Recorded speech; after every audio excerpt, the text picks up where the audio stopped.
stands for what you need and what I need from the perspective of the student being the I and the you. We'll do more on that in a bit. On homeroom or advisory, on anchor days, which will explain what those are, and as well as collaboration. So those are the four main sort of intentional dialogue areas.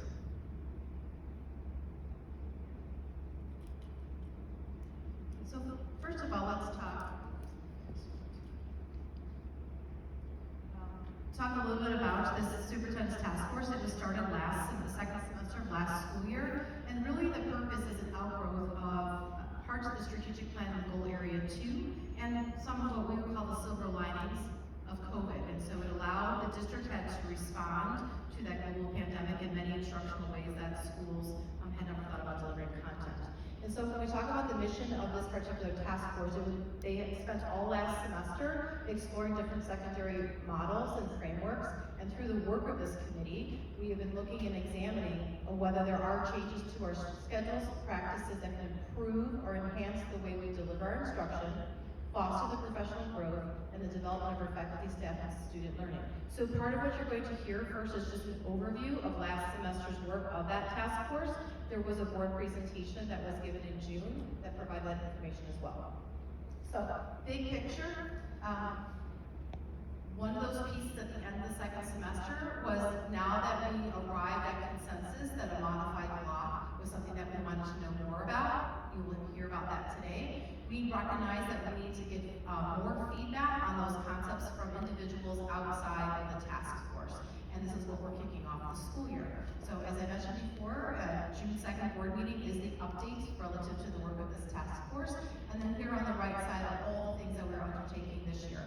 One thing that we've been very clear to talk about, any impact where this task force goes has significant implications to the teachers' collective bargaining agreement and truthfully perhaps other bargaining agreements. So regardless of what comes out of this, we would have to do that parallel to that process as well and work with the teachers union should there be any changes that are recommended and approved by the board. The last important piece is that the task force was not looking forward to any significant changes to begin until the 24-25 school year if there are any. I have a question on the time frame. Is the May and June, is that 2022 or is that 2023? That was from last May. So May 2022. Correct. Based on that meeting. Intro. Okay, so that was passed, and then June 2nd was passed, and then is it going to be in June 2nd again this year? The task force will make those decisions as the committee continues to meet.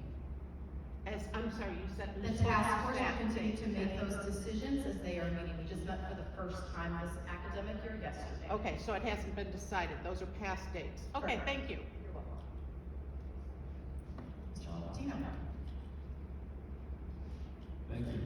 So I'm going to try to briefly summarize the work of the committee in kind of just a few minutes. This slide represents the subsequent step to what we call a SWOT analysis, where we brought members of the task force together looking for strengths and weaknesses and opportunities and threats with kind of school schedules as we know them. And we spent a significant amount of time looking at essentially the pros and cons of how we do school. And from that, we attempted to identify what we consider to be priorities. What are some things that a school schedule can offer in terms of benefits? And then we kind of use those priorities in kind of a ranking process. You can see an image of what essentially is a piece of poster paper where people voted with their feet and their stickers, kind of trying to elevate things that they felt should receive higher prioritization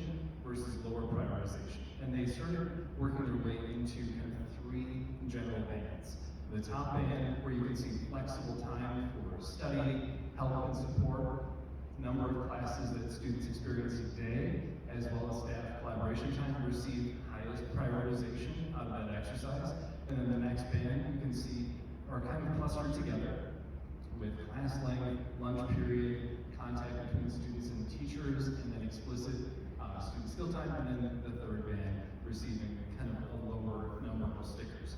So that guided the work that followed in a subsequent session, where we essentially tried to then match those priorities priorities to 11 schedule models. And we did a lot of research and essentially tried to arrive at what are some possible options that we might want to investigate, but also how do they align with those identified priorities. And based on a similar exercise where folks used some dots to kind of identify a first, second, and third choice, we arrived at the first kind of leading schedule model, which is called a modified block, and we'll talk about that in a moment. The second place was an AB block, and again, we'll talk about that as well. And then the third was just the standard theory day. Okay. Who's supposed to describe that poster? I'm sorry? Whose input was on that poster? Members of the task force, so it's composed of teachers, students, parents, and community members. And board members as well.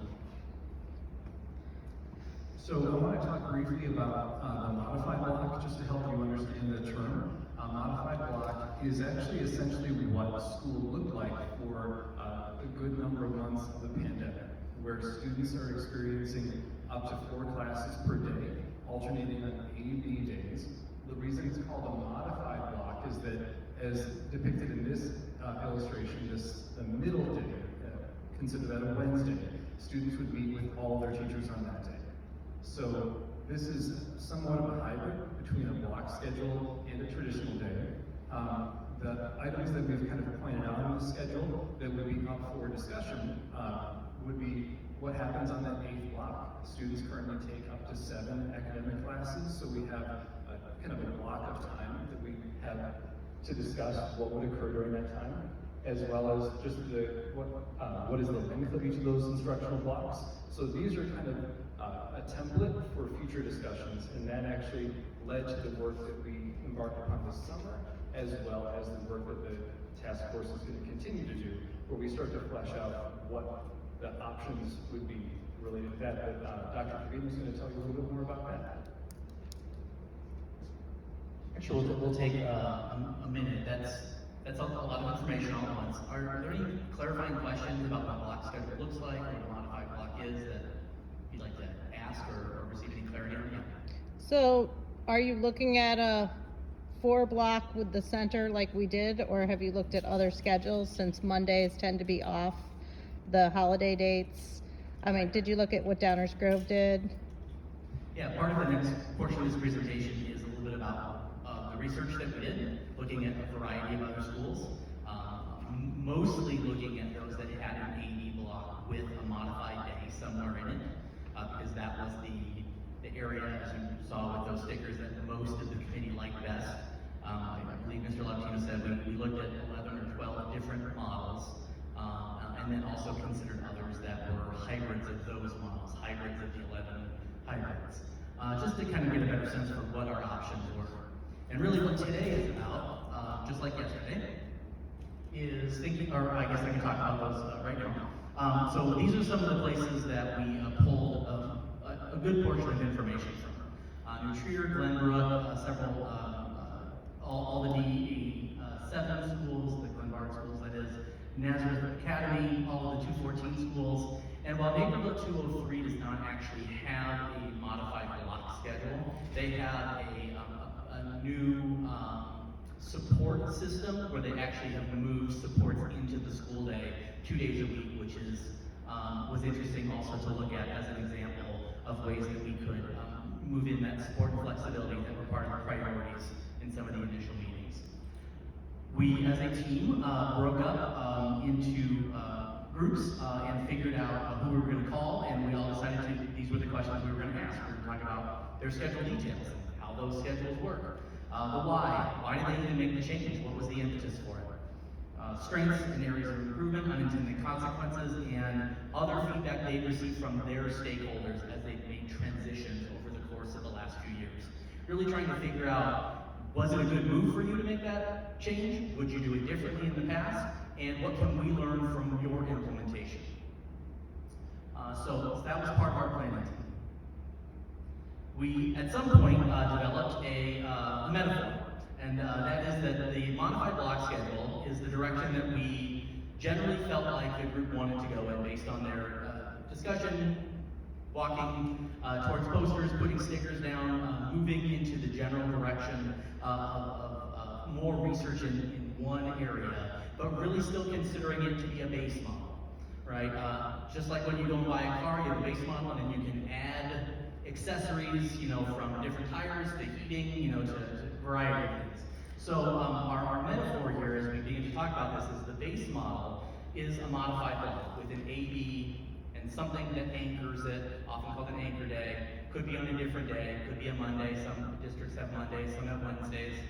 I will express, since this is a new group, the benefit of having it an anchor day is that you are able to keep an A/B schedule by dropping the anchor day in weeks where you only have 4 days, which is the most often modified week in a school year, where Mondays are off or Fridays are off, something like that. So anyway, we've been looking mostly at the modified block as a base model, and then thinking about what options we think can fit inside or with that base model to enhance or make our priorities come to fruition.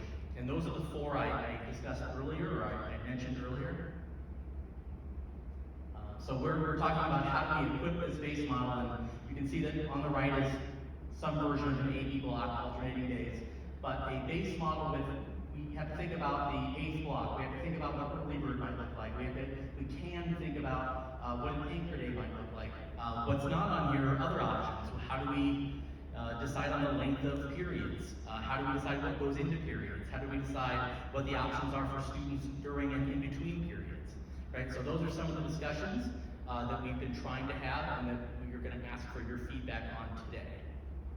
Good question. Why did you do ABBA?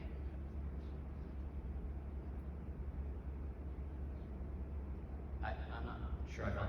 On the right, you have an A day, B day, all, B day, A day. This is a graphic that came from a website that uses, yeah, I see what you're saying. The colors make it look that way. That's not me. That was not the intention to have the graphic express ABBA. Right. This is from a site that we use actually with our group to talk about what the different options are. Though That would be a that bad is a model option. that we could think about. If that's something that strikes you as worth thinking about, we can, but that has not been part of the discussion. So, in general, we would like your input on the modified block schedule, and specifically on the following 4 topics. What we're calling win-win time, which we'll explain. Right? Homeroom and/or advisory, anchor days in general, and then collaboration time. And in order to give you a little bit of a taster for each of those before we ask for your feedback, we have members of our leadership team that are prepped to give you the 1-ish to 2-minute elevator pitch speech on what each of these kind of looks like. What's important to know here, though, is that these are not put up as examples of things that we want to do, right? They're examples of what the other schools that we contacted are currently doing, that we can pick pieces out of if we like, we can completely and wholly reject, or we can just use them as part of the conversation. So what I noticed as we led the conversations yesterday with our actual team was that they gravitated towards saying, I like that but not that. I like this but not this. Or here's the problem with B that makes it not worthwhile. The general idea here is to think about the concept, see what other places are doing, and then provide some feedback about how this might look in District 86 if we were to imagine it in the future.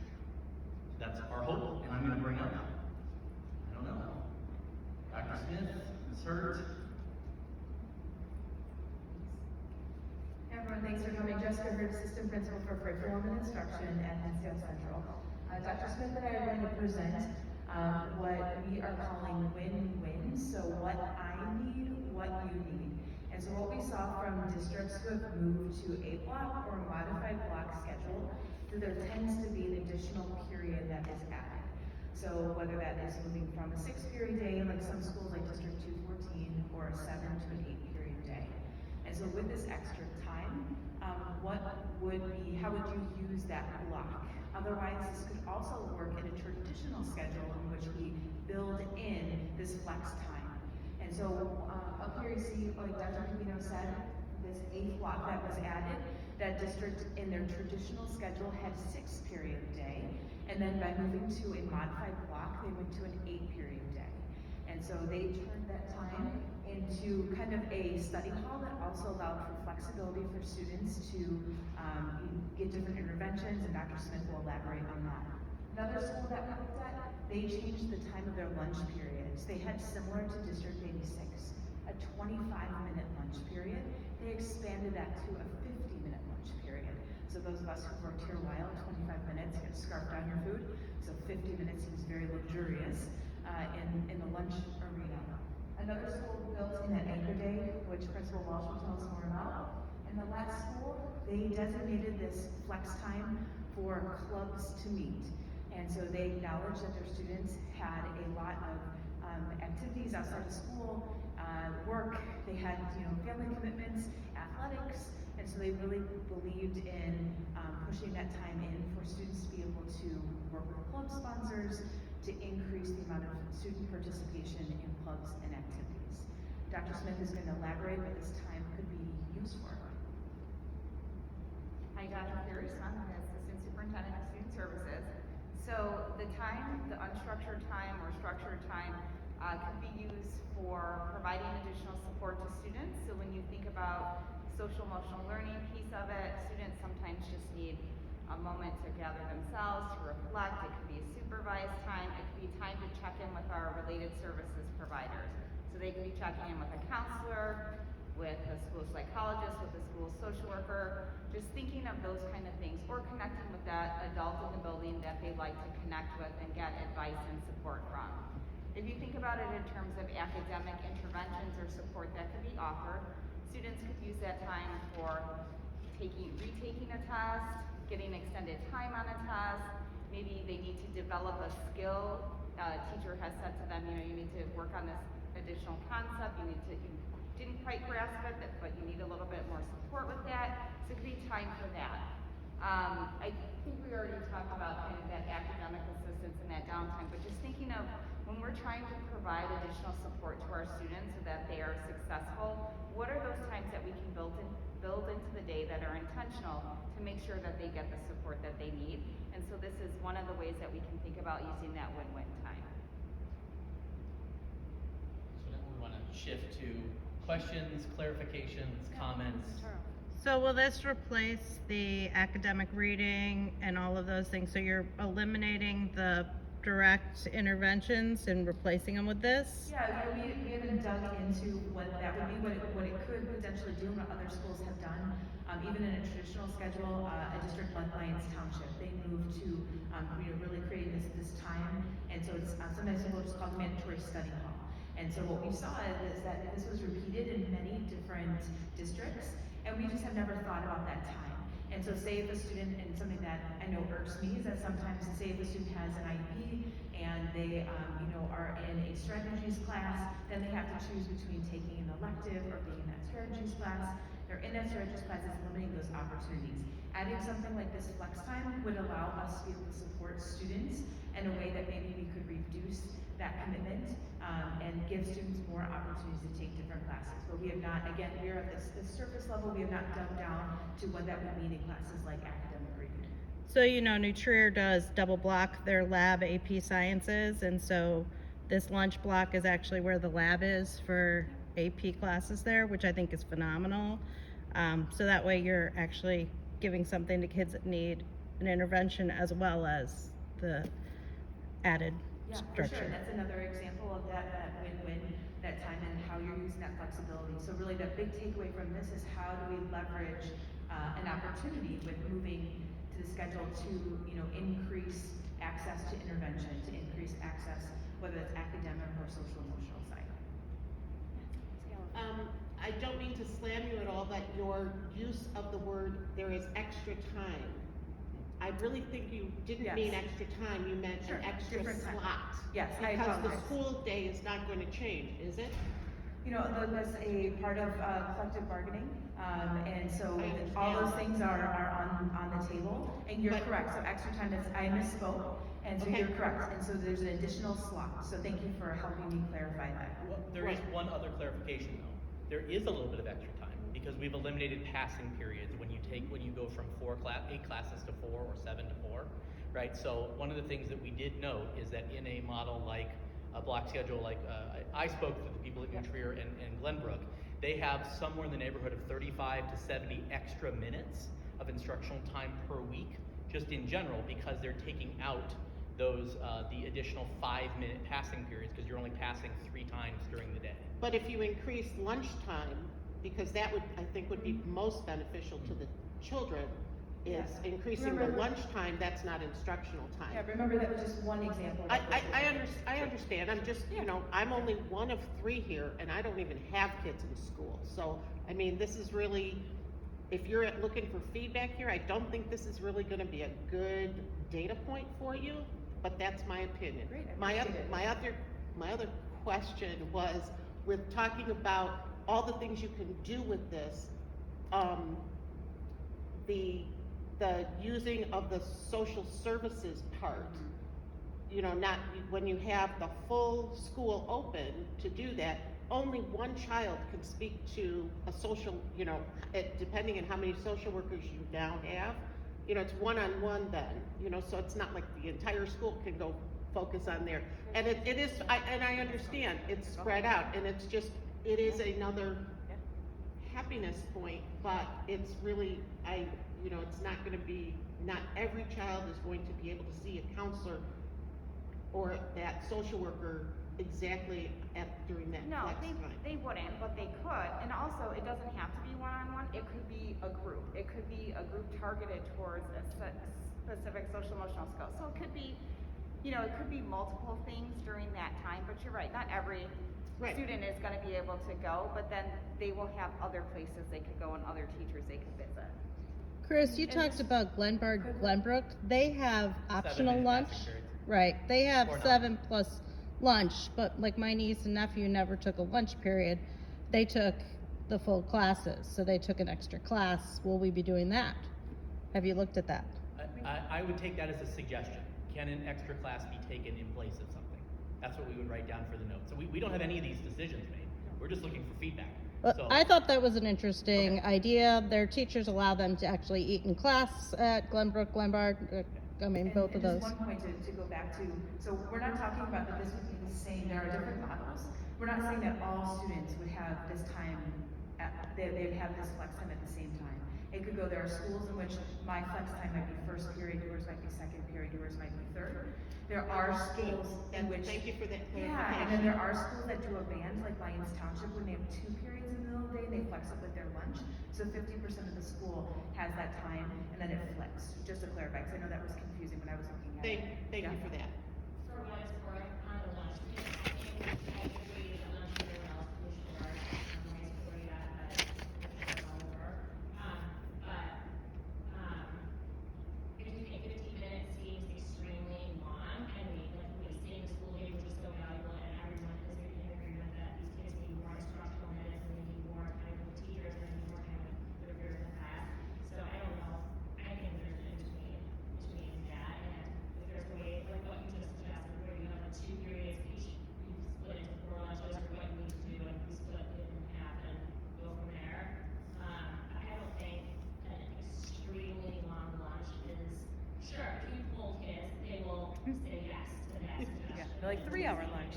Educationally sound idea for us to do for school. But, and a second, I was just wondering, these schools that you're comparing, or you're checking with and asking, who may have gone to some version of this, question 1, like, how long have they been doing it? What is their, some people have switched this like 2 years ago and don't know A from B, or maybe you can tell us 3 things not to do, but, like, so we should, I suggest that we look at institutions, be they local, suburban Chicago school districts, or go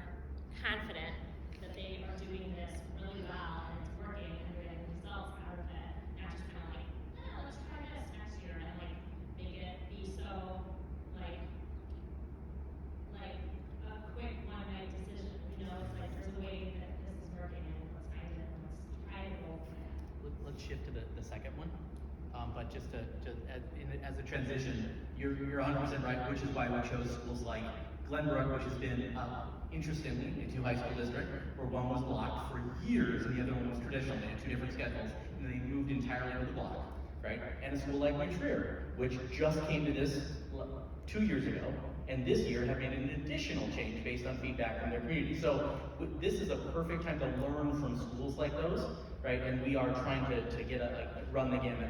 We actually had more schools than the ones listed there. The information on these slides is from those schools, so we didn't want to change it up too much. Okay, second question is going to be about homework. I'm going to bring up Dr. Hardy. Is that right?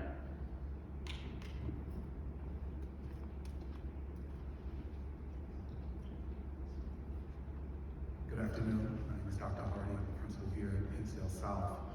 Homeroom is probably one of the items that's most commonly known. I went to homeroom when I was in high school, 200 years ago. And so we called it something different, I think. I think we called it advisory, and some schools still call it that. Homeroom is a designated segment of time where students can be attached to a faculty member, and that happens in a couple of ways. First, some homerooms in some schools, you attach those students to the same teacher for 4 years. Others don't do it that way.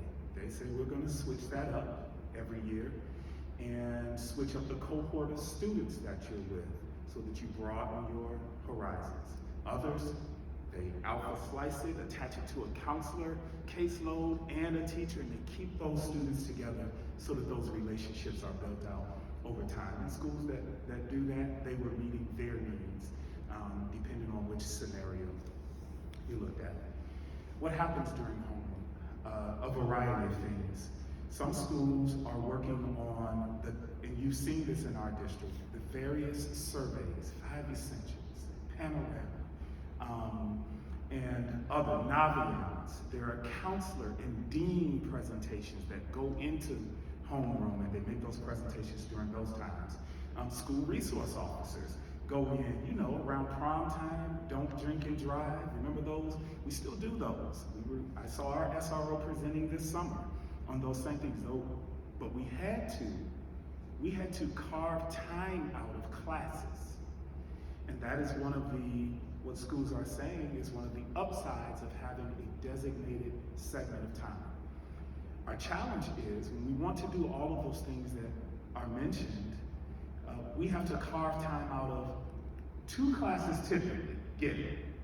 English, let's do it in English class because all students take that. So let's take 15 minutes from that to complete this thing, and then they can get back to English. And that'll happen over the course of the year. Or the other one that people like to snatch time from is PE, because so many students take PE, or you have so many of them at one time. So the homeroom seems to benefit because it gives a designated amount of time at some point during the day. Secondly, it allows for a consistent bell schedule.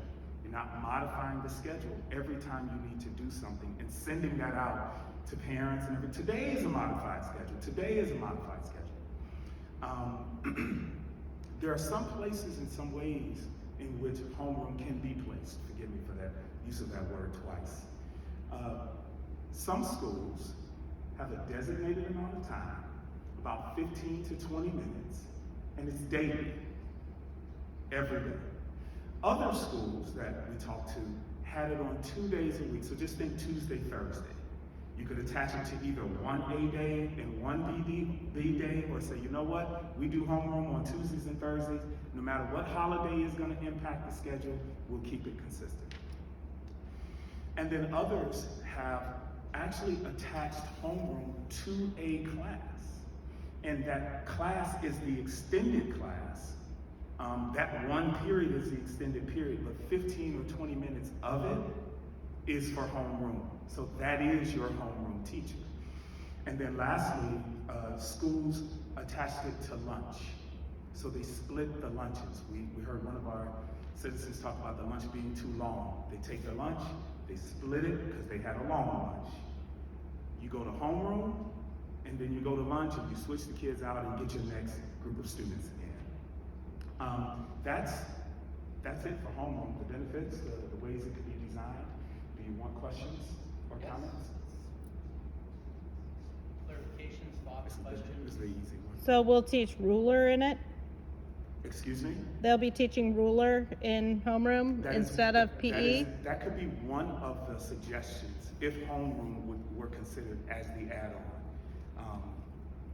Something like ruler or our SEL work could be in that time period. That could be one of the programs that happen. Aren't we teaching ruler? Is that what we're, Physical education. yeah, in PE currently? So it would move. Okay? In my opinion, it's very important to have that adult-student connection where one adult in the building is connected to the one student, so that student, feels seen. And we learned that after Colorado, so I go back pretty long. So that it's so important. So I'm surprised, it's so necessary. And it needs to be maintained, because I hope it's being done, and it always needs to be there. The schools that have homeroom, they value it as well. Quite frankly, it's at the top of the list of what we know in the industry, in the field of education, is one of the top influences on student performances. Teacher-student relationships, or being attached to some important adult, your person in a building. We know that is of high value. And the schools that choose to use the time for homeroom, they see that as well. Something came up yesterday that I feel compelled to mention in response, and it came up in 3 of the groups that passed through. And that relationship is important, and they were just discussing amongst themselves. I was a part of it, but they were discussing amongst themselves. The notion of attaching a student to one adult for 4 years versus switching it each year. And what we were talking about, it was quite transparent, was when that adult isn't working, and how do we face that reality in our world, saying, you know what, they are oil and water, they don't work well together, but you just stuck me with them for 4 years. So I'm not inspired. I'm not developing a relationship, and maybe a switch up each year would be beneficial. It was just a discussion that the people at the table were having. Every student needs to feel that Yeah. they are being seen. Yep. However that is accomplished. However we do. That's the problem you need to solve, that Yes. schools need to solve, unfortunately. Yeah, agree. Yeah, is Other this like the Nutrier model? My only thought on it is that I think it's a great idea. I love it for the D181 kids that have it right now. It's phenomenal, and I'm the CELIS PTO rep for the school, and they do so much programming in the advisories, so that's like phenomenal, and they don't have a time to do it otherwise, and it does all come out of PE otherwise, and the kids need PE too. And so I think it's a great idea, and especially with, like, I think there's a lot of the ways to make it work are like reasonable, totally, yeah. And I also kind of think 1 per year, knowing how many faculty are in a high school, different interesting faculty to get to know, I think that there's a benefit to that. So, and maybe the pros outweigh the cons for switching it up every year because of this thing, in case it's not a great fit. If it's a great fit, okay, phenomenal. You can still keep in touch with that faculty that you got to know as your advisor. But, yeah. It could always be a choice for the student. Good idea. I think that's my time. So is this the Nutrier model? Like, because they have the, There is no model here. We are talking about concepts that could fit in a variety of models. It's so over. yeah, because Nutrier's been doing this for like 10 years, I believe, at least. Oh, way longer than that. We used the Nutrier model when I started teaching in 2000. Like their advisory, that is such a cool opportunity for the kids. And that's 4 years, same person, unless the teacher retires. Anchor Day. Anchor Day is the concept of a modified block, the ABU schedule. An anchor day is a day in the week. It can be 1 day, it can be 2 days, it can be 3 days, where a student would see all of their teachers. If we think of a block schedule, a student is seeing as many as 4 teachers a day, and they're alternating those. In a modified block with an anchor day, you'd see all of your teachers for a designated time. It'd be a shorter period than the AB block schedule, but you would see all of your teachers. But in the schools that we talked to that used an anchor day, the advantage of it was exactly that. A student was guaranteed to see their teacher a minimum of 3 times in the week. Where if you were doing an AB block, some teachers you'd see 3 times, some you'd only see 2, and if there was any break in the school week for a holiday, like we have election day coming up, you would guarantee only see your teachers 2 days, no matter what. The anchor day enables a student to see their teacher at least 3 times a week. And again, it depends. Some schools use an anchor day once, some schools use an anchor day twice, and some schools use an anchor day 3 days a week. That might know just across the border of ours. The advantage of that, like I said, is to see their teacher every day. The other advantage is exactly what everybody else just spoke about today. It creates or maintains that AB schedule on all those days, and you can modify that day's schedule to meet the needs of a homeroom or a win-win or whatever other accommodation. Testing, it could be surveying, it could be the early release Wednesdays, for example. You might shorten that anchor day to have professional development for your staff. So it gives you a little bit more flexibility on modifying the schedule and altering the schedule on that anchor day, and then maintaining the integrity of the schedules on those block days. But again, there's a lot of options that you could do with that anchor day, including PD for staff that we know we need regarding this. Some benefit or some cost to this. We do know a number of schools dropped the anchor day after doing it for a year or 2. And what they found was their initial reasons for going to it was maintaining the fact that maybe a child needs to see their math teacher or their world language teacher or even their science teacher every day to maintain the integrity of that curriculum. So we need anchor day, we need 3 anchor days, we need 2 anchor days, we need 1 anchor day so that the student is seeing their math teacher as often as possible, their world language teacher as often as possible. The schools that dropped it, what they found out after year 1 or 2 was that was a belief that seemed to resonate with those individual teachers or departments that wasn't necessarily true.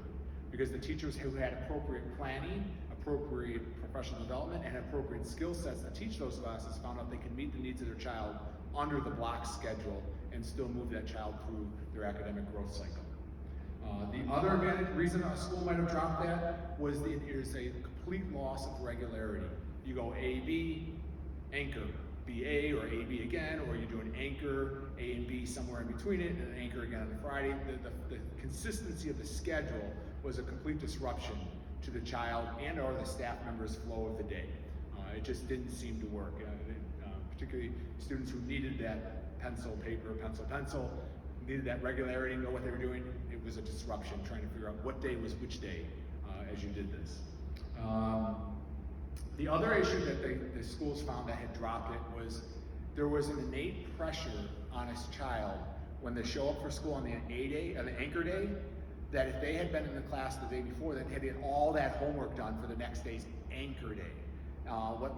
This conversations where it created undue pressure on a child or anxiety on a child, while the teacher might have said it's not due, or they communicated that, or maybe they hadn't communicated, who knows what the circumstances may have been. But there was this pressure on a child to feel like they had to get that homework done for the next day's lesson. So to try and remove some of that anxiety and pressure, they just said, the anchor days just don't work. They're not working for us, and those schools dropped it in that regard. So there are a number of schools that do it. Like I said, that do it 1 day a week. There are some that do it 2 days a week, and there are some that do it 3 days a week. One of the advantages of a school that I know that does it 2 days a week is you actually do the block really weird, where you do a 2-block schedule. I don't know how to even describe it. You do everybody an anchor day on Monday and an anchor day on Friday. And on Tuesday, you might see period 1. You also see period 1 on the Wednesday. But you see periods 5 and 6, or period 5 on the Wednesday, and the period 5 on the Thursday, and then everybody on a Friday. So they do weird iterations of it. We haven't gotten anywhere near that, but it's something to think about how you want to do the anchor day within it. Comments, questions, concerns? I'd like to see you try to repeat your model.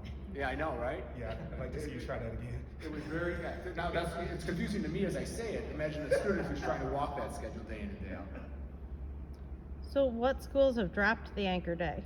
I think we're trying to avoid calling any of those schools out, but we did have a couple that had dropped it. Right, can I go ahead and say? Nazareth was one that dropped it. Okay. They had it for a while and then dropped it, and I wanna say 214. They decided against. They just, in their process, they decided against it. Okay. But neutral added. Neutral added, right, so They're- what's Yeah. the right answer? Yeah. There's benefits of the anchor day, because it's not disrupting those modified days.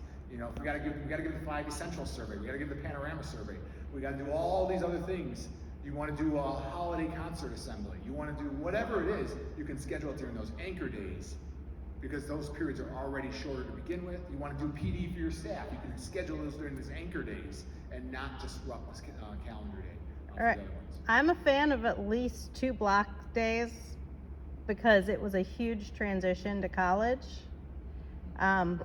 Like having those longer, like 3-hour labs and stuff. Sure. This would have been a great transition, having at least 2 days a week that are a block. Well, you can't go less than that. Right, 2 days is like, I would say 2 or 4, and, cause I know that you have to Do you know remember- which are you day remember- it is. So that's your suggestion, is 2 or 4? 2 or 4, because you have to know which color day it is when you're at New Trier, and how in the world you know that? Like, I had to take my niece and nephew to school once, and I didn't know which day. Like, how do you know what they're going Eventually for? the kids figure it out, so let's be honest, because they're doing the schedule every day, so they figure it. I think there's a way to, add in the homeroom or the your time, additional features of the day into the block schedule day, like as a first period, shortened first period, and then you move into the blocks, or however it works like minute wise. I'm a fan of 4 block days and max 1 anchor day. If you need it I'm against early release, but if you need that, something like that every now and then, I could see that being helpful, because otherwise the class sacrifice, like there's a mess up on those days, and it unequals kids who happen to have a class on an A day versus a B day, so you can't really mess around with that schedule very much. But if you're interested in an integrity in your school day, keeping the hours the same, keeping the day the same, most days of the week that kids are in school, I see a huge benefit to having block schedule many days of the week. I think it's good for kids. I think they get into it. I remember from my own high school days, just the packing up, the unpacking, and the kids are carrying like so much stuff and opening up the thing, getting out the computers, all this stuff, and then they halfway through class anyways. So I feel like it's great for learning, getting into the subject matter. Anything else?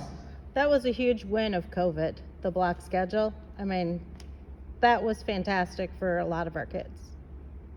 That's one of the reasons we got to this task force. All right, I was up next. Thank you. So collaboration time, just to make sure we're using the term the same way, we're defining that as instructional team time. So if I'm on English 2 team, this is my opportunity to speak with my colleagues and maybe norm a new rubric that we've created, make sure we're using it the same way, or maybe it's part of that curriculum development that's ongoing. I'm going to use this time to work with that. Maybe it's to review student data. We're just giving a common assessment, and we're going to kind of go through the results and talk about what worked or what didn't, or that kind of nebulous concept of professional development. Just to point out, there are lots of different ways to think about this time. There's short form collaboration time, which is kind of consistently available, but maybe shorter periods of time. And then we can talk about long form collaboration time, where you have an extended period of time where you can work together with your team. Maybe 45 minutes isn't enough to do much of a long task, so you might want a larger period.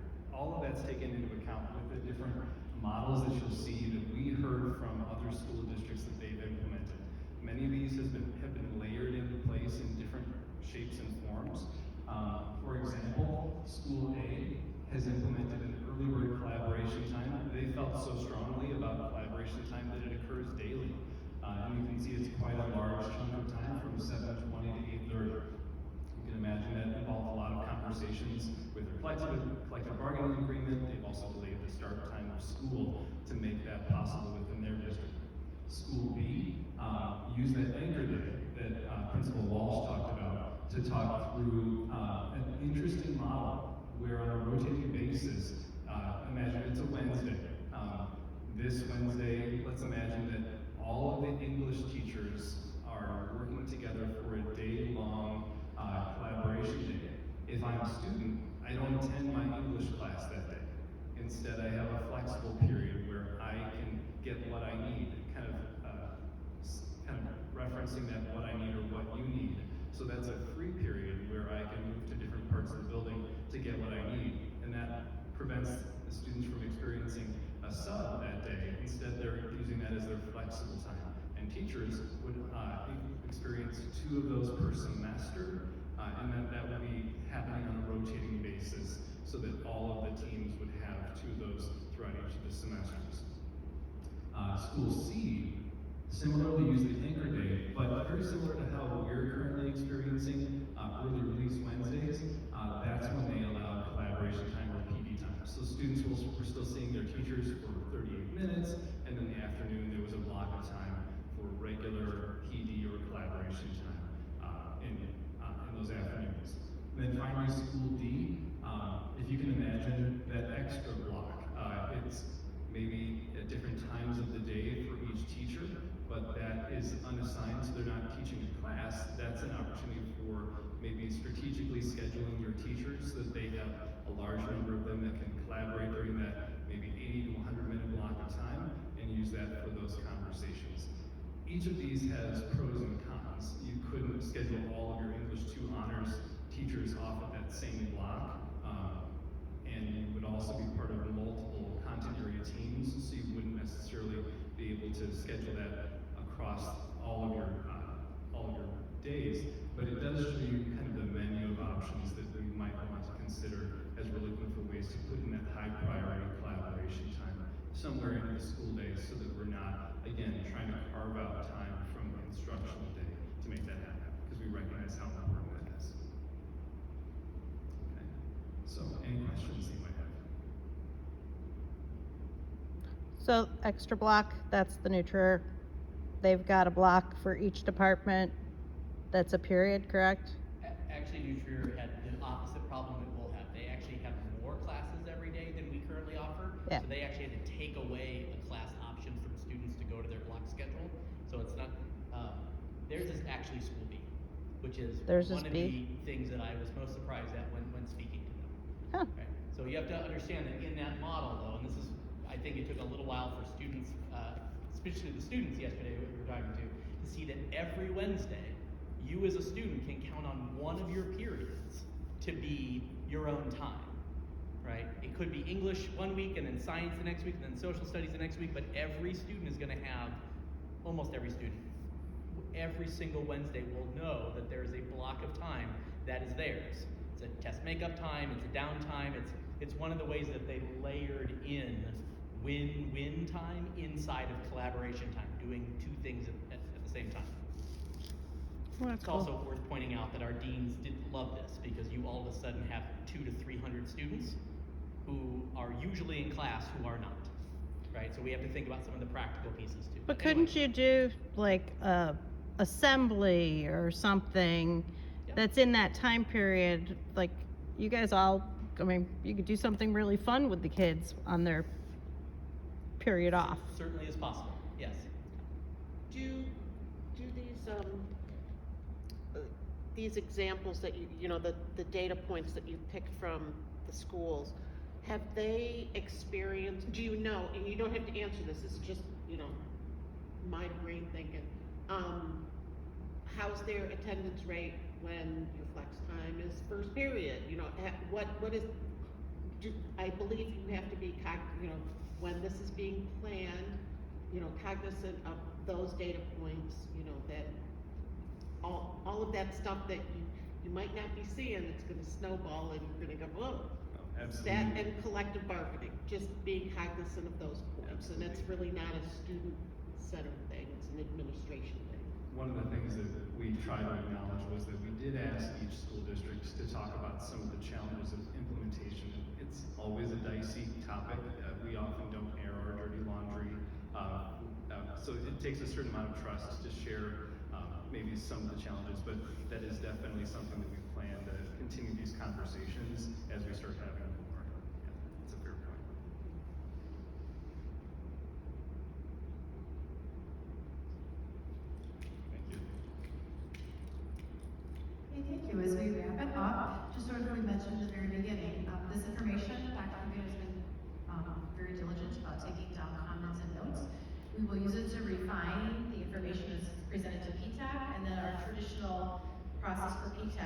as it was here, there's large shared groups where we get that core information, and then they're divided up into table teams. And PTAC is made up of not students this year, staff, administration who have been part of, from the task force, and parents. And so we will get their feedback as well, and then that information will be brought back to the task force. But in the meantime, after that, there's a core planning team to the task force, and we meet regularly. And so we're going to begin diving into talking about different ways to get additional perspective from different focus groups. And so that will be the work of the planning task force. And then there will be some surveys that will be created with the task force, and those will go out. We haven't actually decided that. The task force gets back together in November, but we know that we need to continue. These focus groups will help drive some of those surveys. So it's very appreciative and helpful, the feedback that you give us, because it will help drive some of those questions that will be very narrow and specific, because the individuals that are answering our surveys would not have had the benefit that our task force has had, and they've really been thinking about talking and grappling with this issue for many hours at this point in time. So with that, unless there's a question that we did not answer, we will end this community conversations. Is there anything for the good of the order that you have a question now that maybe didn't come earlier? I just have a thought of, it started with, when you're looking at all of this, I believe our demographics are quite important. Knowing where we are demographically, what are our students doing? Do they have outside jobs? Are they part of the family income? And that's why with COVID, we saw a lot of kids having to be frontline workers. And so, and I've been reading about District 214, and how they saw that need. They're meeting the kids where they are. And I think that's so important to know your demographics really well, to know how you can best serve them and help them. So. What does this do to programs like TCD, though? Just like having a late start here on September 6th, our students at TCD still started on time with their calendar, so that would be part of the work that the teams would need to do to work with TCD. And so we align with TCD, and we figure out how to do. We currently have 47 students this year, and so those are individual conversations that we work out. Traditionally, when a student is being part of TCD, there are certain core courses that they still take with us.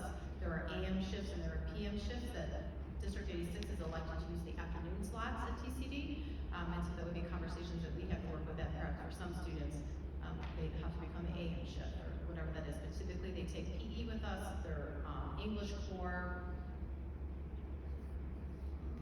and depending on what they still need for their transcript purposes, and depending on what the course or program is that they're taking at TCD. So those are individual conversations, because it impacts typically 40 to 60 students. So we would work through that piece, but TCD runs an AM and a PM shift, and so we'll probably be able to be worked out. You've also got the kids in internships and your invitation to teach kids that are out All of half those days. We worked out, yeah. So Yeah. first it is to understand the model, and then we recognize we have all the individuals who will work outside that level on a regular basis. Absolutely. What's your vision for a time frame? When do you see, if there's going to be any change, because changes are challenging, what do you see as this rolling out? Sure. So in the beginning of the slide deck, when I said that the task force came to consensus that nothing would be impacted significant until the 24-25 school year. In order to do that, we have to backwards map that piece. What our goal work is to bring that sample after we have done all of these input groups. We would therefore create some actual possible schedules for people to react to, because it's one thing, these are all hypotheticals. Right. So the task force would come together and say, we believe, when we go back to our original priorities, that was an earlier slide, we believe these different instructional schedules actually fit our priorities. And after we've had wonderful feedback from all these different groups of all the things to consider, the task force would put forth a couple of recommended schedules that they believe match all the work that the task force has been doing. And then we'd obviously have to look at the collective bargaining agreements and the board and go for that. So it depends. And if it takes a year, it takes a year. So it's really more to get it right versus a particular time schedule. The feedback will sort of, I guess, determine that. How How's it going at D99? Have you guys talked to anyone over there since they just implemented? I have not personally, but they were one of the teams we talked about, for some of the models that we shared, but it's obviously new enough that I don't know if anyone from the team here has a perspective, but I certainly do not. I can share anecdotally that my babysitter, since I live in district, she thinks it's great. That's all I can tell you. Loves the idea of extended classes, but also regular classes. That sort of hybrid feel. But that is one student's opinion that I asked and received. So I wouldn't take that as gospel at all. But my guess is that you would probably find with any large change that it's going to take a little bit of time. How are admin doing with it? I mean, you guys, you've not heard anything? I've not discussed Then it must be going well. I don't think we should make any assumptions. I'll be honest, I don't want to speak on their behalf. So I'm not gonna call out any individual that I had conversations with. They have their model, they're working through it. They're gonna make it work. With that, it is 2:30, so we're gonna keep our